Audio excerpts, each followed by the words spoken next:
terceira dica que eu tenho é que vocês descrevam o que vocês encontraram.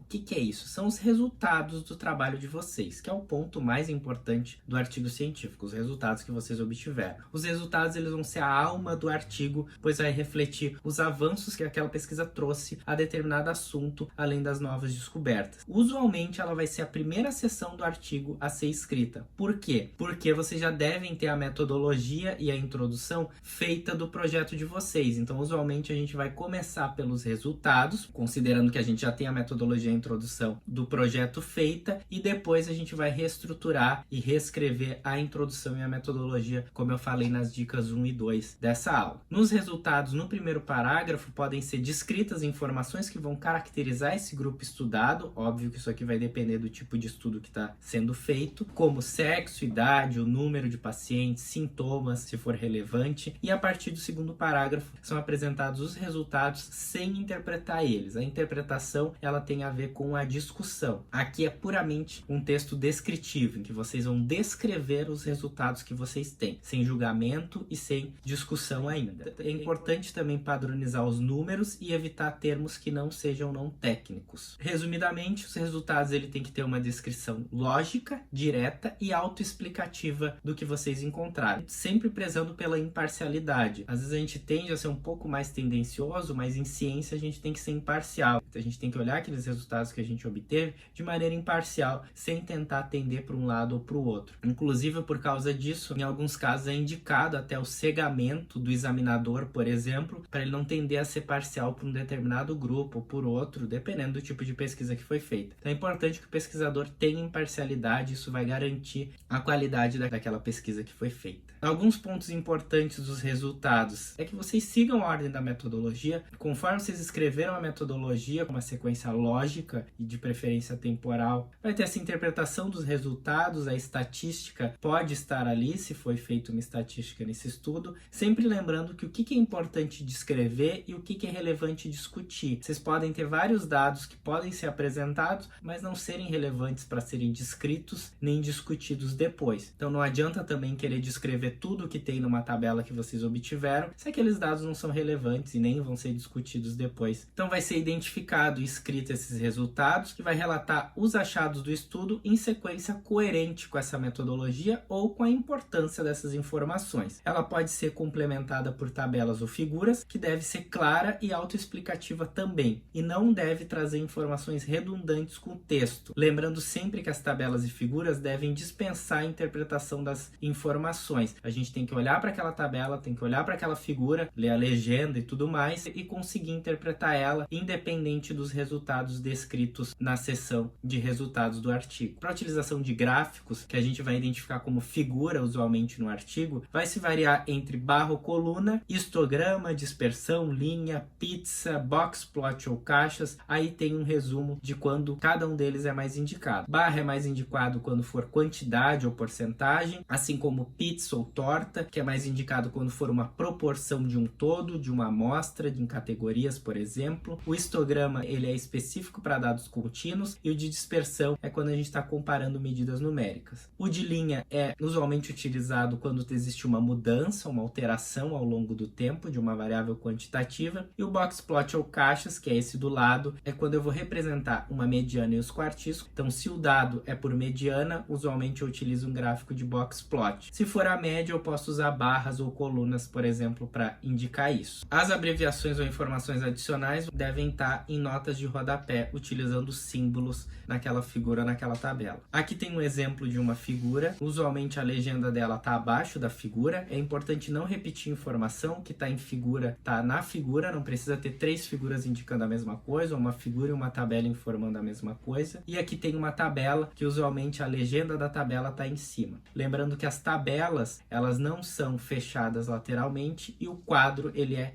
fechado nas laterais. Usualmente essas figuras e tabelas no artigo, elas vão estar depois das referências, e cada uma numa página separada. Elas não precisam estar no meio do texto. Dependendo da revista, inclusive, essas figuras e essas tabelas, elas são enviadas em arquivos separados do texto principal. Na hora da submissão tem que ser visto como que tem que estar essas figuras e tabelas, ou às vezes está informado até no guia para o autor.